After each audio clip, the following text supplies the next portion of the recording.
बिस्मिल्लाहिर्रहमानिर्रहीम, अस्सलाम वालेकुम। हाफिज महमूद मुहियुद्दीन इज हियर।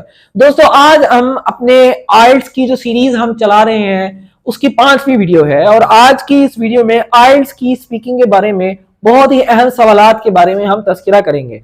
इससे पहले मैंने आइल्स की स्पीकिंग के 4 वीडियोस जो है वो रिकॉर्ड करवाई हैं, आप उनको लाजमी देखें और मैं आप तमाम बच्चों का दोबारा से शुक्रिया अदा करता हूं कि आप आइल्स की जो वीडियो है वो देख रहे हैं और मुझे अप्रिशिएट कर रहे हैं। आज की वीडियो में बहुत कुछ सीखने को मिलेगा। आज की वीडियो टोटल डिफरेंट रहेगी, आखिर तक देखिएगा, लेक्चर ज्यादा बड़ा नहीं होगा और फिर इंशाल्लाह हम बहुत कुछ करने वाले हैं जी।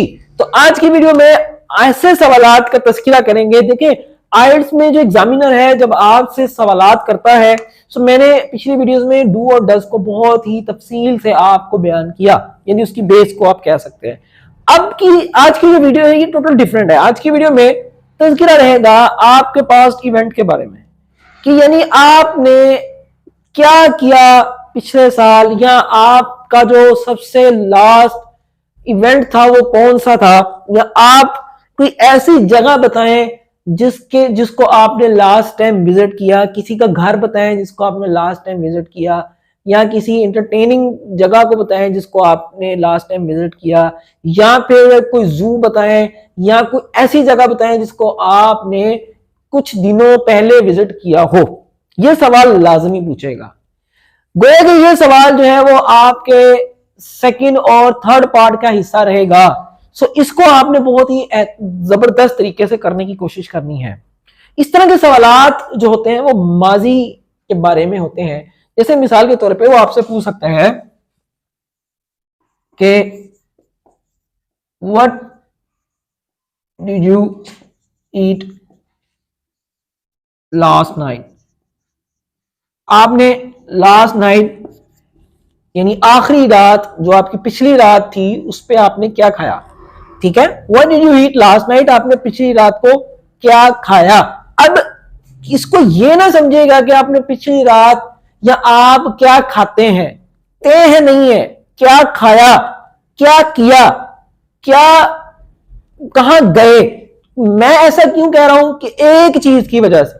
अब ये सेंस किस तरह बनी कि कैसे पता चला कि ये सवाल जो है वो आपके पास्ट के बारे में है, उसकी रीजन है ये डिड ने बताया कि आपको पूछा ये जा रहा है कि आपने किया क्या, माजी में क्या किया, क्योंकि डिड हमेशा आपके पास्ट को बयान करता है। और कौन से पास्ट को? ऐसे पास्ट को जिसके तर्जमा करते वक्त उर्दू में आखिर में अलिफ छोटी है और बड़ी है आए। फॉर एग्जाम्पल, मैं गया, या कहा सोए, या क्या किया। अब देखिएगा, डिड किसको रिप्रेजेंट करता है? पास्ट को। ऐसा पास्ट जिसका तर्जुमा करते वक्त अलिफ छोटी है और बड़ी है आए। मैं बच्चों को एक टिप देता होता हूं कि अगर आपको क्वेश्चन का आंसर नहीं आ रहा डेमो क्लास में, तो आप उसका उर्दू में जो है वो आंसर बनाया करें। क्या आप देखें, क्या उसके उर्दू में आखिर में अलिफ आ रहा है, छोटी आ रहा है, तो आ रहा है, तो फिर उसका जो आंसर भी है वो आपने डिड के अकॉर्डिंग ही देना है। वो क्या है वो हम आगे पढ़ेंगे। सो पहले तो सवाल को रिकॉग्नाइज कर लिया, ये क्लास 5 है आपकी आर्ट्स की, कि what did you eat last night, क्या आपने लास्ट नाइट क्या खाया। या फिर वो कह सकता है कि please elaborate your last event, last से मुराद है, आप कह सकते हैं कि प्लीज एलिबोरेट, ये आपका क्यू कार्ड में सवाल आ सकता है, योर प्रीवियस ट्रिप, कि आप अपने प्रीवियस ट्रिप को बयान करें। ये आपका क्यू कार्ड में क्वेश्चन आ सकता है और बहुत ज्यादा इम्कानात है इसके आने की। याद रखिए, इंपॉर्टेंट क्वेश्चन है कि इलेबोरेट करें, एक्सप्लेन करें, या आपसे वो कुछ इस तरह भी पूछ सकता है कि when did you trip last time, कि लास्ट टाइम आप ट्रिप पर कब गए। अब बहुत से बच्चों को कंफ्यूजन क्या रहती है, वो जब डिड में पूछा जाए तो उनको समझ आ जाती है कि माजी का पूछा जा रहा है, लेकिन समटाइम उनसे एलेबोरेट योर प्रीवियस ट्रिप के बारे में पूछा जाए ना, तो उनको नहीं समझ आती कि ये पास्ट की बात हो रही है प्रेजेंट की। वो ट्रिप के बारे में बताना शुरू होते हैं कि यार ट्रिप पे जाना पसंद करता हूँ, ठीक है, मेरी ये बहुत सी विश है, मैं जाता हूँ अपने दोस्तों के साथ। तो वो आंसर जो है वो प्रेजेंट में देना शुरू हो जाते हैं। जब भी उनसे मैं एलेबोरेट योर प्रीवियस ट्रिप के बारे में बयान करें, एक्सप्लेन करें अपने प्रीवियस ट्रिप को, तो वो बताना शुरू हो जाते हैं कि जनाब मैं ये करता हूं, प्रेजेंट को बताना शुरू हो जाते हैं, जो कि टोटली रॉन्ग है और इससे आपके कोई भी बैंड नहीं आ सकते। तो किस तरह पता चलेगा कि जनाब ये क्वेश्चन आपके माजी की ट्रिप के बारे में पूछा जा रहा है, क्योंकि इसमें डिड तो आया नहीं। क्योंकि मैंने पहले कहा था अगर डिड आ जाता है तो उसका मतलब है कि आपका जो क्वेश्चन है वो माजी के बारे में पूछा जा रहा है। बात समझ रहे ना? लेकिन अब कैसे पता चलेगा? उसकी रीजन है ये एक लफ्ज प्रीवियस, ये एक लफ्ज प्रीवियस। अब ऐसे कई अल्फाज हैं जिसके आ जाने से वो एक आप समझे कीवर्ड्स होते हैं जिनके आ जाने से आसानी समझा ये जा सकता है कि सवाल हमसे हमारे माजी के बारे में पूछा जा रहा है। मिसाल के तौर पे वो कौन कौन से ऐसे अल्फाज हैं? फॉर एग्जाम्पल प्रीवियस, प्रीवियस यानी पिछला, या लास्ट, ठीक है, या यस्टरडे, ठीक है, या लास्ट नाइट, या प्रीवियस के आगे ईयर भी लगा सकते हैं, प्रीवियस डे भी लगा सकते हैं, प्रीवियस नाइट भी लगा सकते हैं। बात समझ में आ रही कि नहीं आ रही? So previous year, last day, last night, last year, last week, last weekend, या फिर यस्टरडे, ठीक है, या फिर लास्ट नाइट जैसे अल्फाज वो जब भी किसी सवाल में आ जाएंगे तो आपने अपने दिमाग में बिठा लेना है कि वो आपकी माजी की बात पूछ रहे हैं। तो एक तो ये ट्रिक हो गया, ये सवाल, ये अल्फाज आ जाने से आपका जो क्वेश्चन है आपने उसका आंसर किस में देना है? माजी में। एक तो मैंने आपको बता दिया कि अगर क्वेश्चन में डिड लगा नजर आ जाए तो उस वक्त भी आपने माजी में ही देना है। कैसे देना है वो बात की बात है, लेकिन फिलहाल सवालात को देखिए। जैसे पूछा जाएगा क्यू कार्ड में कि when did you go to trip last time, कि आप लास्ट टाइम ट्रिप पर कब गए, या एलिबोरेट योर प्रीवियस ट्रिप, या आप अपने ट्रिप जो आपका प्रीवियस ट्रिप है उसको एलिबोरेट करें, बयान करें, या जिसे हम कह सकते हैं कि talk about your previous trip, कि आप अपने प्रीवियस ट्रिप के बारे में बयान करें। ये सारे सवालात हो गए आपके माजी के बारे में। या वो इस तरह की चीजें आपसे पूछ सकते हैं, वो आपसे ये भी पूछ सकते हैं कि व्हेन डिड यू जू लास्ट टाइम, लास्ट टाइम आप जू कब गए, आपने चिड़ियाघर कब विजिट किया। सो डिड ने बताया कि वो आपसे आपकी प्रीवियस एक्टिविटी के बारे में पूछ रहा है जो कि आपको बतानी है। अब इसमें खुदारा ये मिस्टेक ना कीजिएगा, मैंने इतने लेक्चर्स रिकॉर्ड करवाए हैं, बहुत से बच्चे क्या करते हैं जब उनसे उनकी माजी की बात पूछी जा रही हो, एक दो वर्ब में तो वो माजी का बता देते हैं, साथ ही प्रेजेंट में भी शुरू हो जाते हैं। लेकिन ये एक बहुत ही बड़ी बात है, इसको आप आज के लेक्चर में समझें और इस थीम को दिमाग में संभालें। फिर हम नेक्स्ट वीडियोस में बहुत से क्यू कार्ड करेंगे जो इस तर्ज के होंगे, उससे आपकी प्रैक्टिस भी ज्यादा रहेगी। सो इस तरह के जब सवालात आ जाएं तो आंसर किस में होगा, मैं इसको अब रेज कर रहा हूं। अब हम बढ़ते हैं इन सवालात के आंसर्स की तरफ। देखिए, आइए, कभी भी ये ना कीजिए, जैसे मैंने आपको पिछली वीडियो में बताया कि जाहिर बात है वो आपसे पूछेगा तो सब्जेक्ट आप रहेंगे, यानी कि आई। ज्यादातर यही तवक्को होती है, ज्यादातर यही पॉसिबिलिटी है कि वो आपसे आपके बारे में पूछे, तो उसमें आई ही कहना है आपने। सो यहां पे मैंने आपको एक बात समझा दूं कि पिछली जितनी वीडियोस थी, डू और डज, हमेशा इसके आंसर में फर्स्ट फॉर्म ऑफ वर्ब आती है। डू और डज में हमेशा वर्ब की फर्स्ट फॉर्म आती है, यानी वर्ब का जो पहला हिस्सा है, आप फॉर्म ऑफ वर्ब्स को खोलेंगे तो जो पहला हिस्सा है जिसके आगे उसके मतलब लिखे होते हैं वो वाला हिस्सा यूज होगा। ये पिछली वीडियोस में मैंने डू और डज के बारे में बताया था। लेकिन अब यहां पे है डिड, यहां पे है सवाल में डिड पूछा गया, लास्ट नाइट पूछा गया, यस्टरडे पूछा गया, ठीक है, और इस तरह प्रीवियस पूछा गया। तो अब जब ये इस तरह के अल्फाज के साथ आपके सवाल के बारे में तस्करा किया गया तो इसका आंसर आपने कैसे देना है? इसका आंसर है, सबसे पहले आपने कहना आई, यानी कि मैं या माय फ्रेंड्स, किसी के बारे में भी वो। उसके बाद आपने सेकंड फॉर्म लगानी है, सेकंड फॉर्म लगानी है, उसके बाद ऑब्जेक्ट लगाना है अगर आता हो, ठीक है। अब सेकंड फॉर्म से क्या मुराद है? देखिए सेकंड फॉर्म ऐसी फॉर्म है जो हमेशा माजी को रिप्रेजेंट करती है, डिड को रिप्रेजेंट करती है, यस्टरडे को, लास्ट डे, प्रीवियस को। सेकंड फॉर्म का इस्तेमाल हमेशा हम तब करते हैं जब हमने ये बताना हो कि जी बिल्कुल मैं 2 साल पहले अपने दोस्तों के साथ गया था, मुझे वहां बहुत मजा आया, मैंने वहां बहुत ही ज्यादा टाइम स्पेंड किया, मुख्तलिफ मकामात का विजिट किया, मुख्तलिफ लोगों से मिले। यकीन जानिए कि एक जिंदगी का बहुत ही बेहतरीन हिस्सा मेरा रहा। अब देखें इसमें मैं जब बोल रहा हूँ उर्दू में तो समझने की कोशिश करें कि आखिर में अलिफ छोटी है बड़ी है आ रहा है कि नहीं आ रहा। सो इसका आंसर आपने सेकंड फॉर्म में देना है और सेकंड फॉर्म का मतलब ही अलिफ छोटी है बड़ी है होता है, इसको आपने इग्नोर नहीं करना। मैं पहले भी काफी वीडियोस बना चुका हूँ, सो आइल्स की इस वीडियो में भी आपने इसको तवज्जो से सुनना है। फॉर एग्जाम्पल आपसे उसने पूछा व्हेन डिड यू विजिट जू लास्ट टाइम, कि आपने जू को लास्ट टाइम कब विजिट किया। ठीक है, तो आपने इसका आंसर क्या देना है। फॉर एग्जाम्पल आई विजिटेड, अब विजिट की सेकंड फॉर्म विजिटेड है, सू last time 2 months ago, I visited zoo last time 2 months ago। ठीक है, कि यानी मैंने 2 माह पहले जू का विजिट किया। देखिए सबसे पहले फर्स्ट आई आया, फिर सेकंड फॉर्म आई, उसके बाद जहां पे आपने विजिट किया वो क्वेश्चन में ही आपको हिस्सा मिल जाएगा। 2 months ago 2 महीने पहले।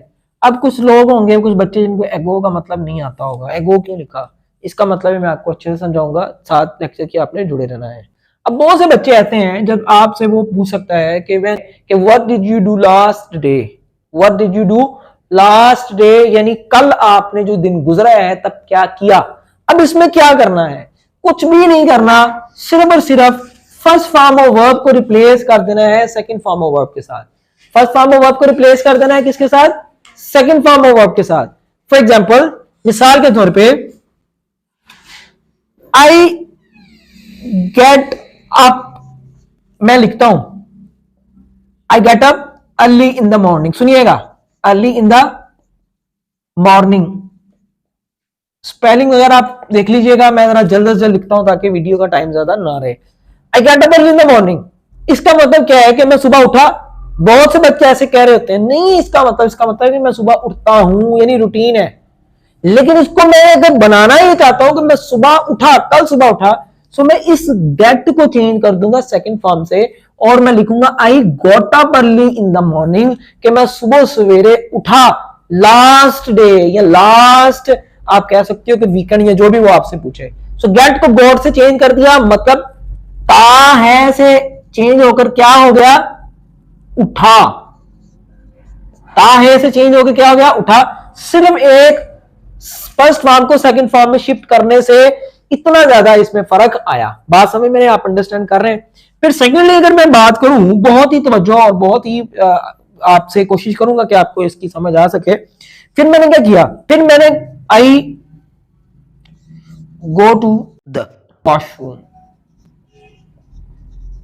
मैंने वॉशरूम गया। क्या इसका मतलब ये है, सही कीजिए, नहीं, इसका मतलब ये नहीं है। आप बता रहे हैं कि आपने कल क्या किया, ये नहीं बता रहे क्या करते हैं। सो इस गो को हम रिप्लेस कर देंगे वेंट के साथ। I went the and then I went to washroom, और फिर मैं वॉशरूम गया, यानी कल की बात हो रही है। सिर्फ गो यानी फर्स्ट फॉर्म को सेकंड फॉर्म में शिफ्ट करने से तो फिक्रे का पूरा टेंस जो है वो बदल जाता है। फिर उसके बाद आप कहेंगे I brushed my teeth, brushed लिखेंगे। फिर उसके बाद लिखेंगे I went to, I take की बजाय लिखेंगे आई टुक। ठीक है, ये सेकंड फॉर्म में लगा रहा हूं। तो ये सेकंड फॉर्म के जरिए आप अपना नुक्ता बयान कर सकते हैं कि आपने माजी में क्या किया। वो माजी कल का भी हो सकता है, वो परसों का भी हो सकता है, और वो 10 साल पहले का भी हो सकता है, जिसमें हम लास्ट नाइट, लास्ट डे कह सकते हैं या यस्टरडे कह सकते हैं।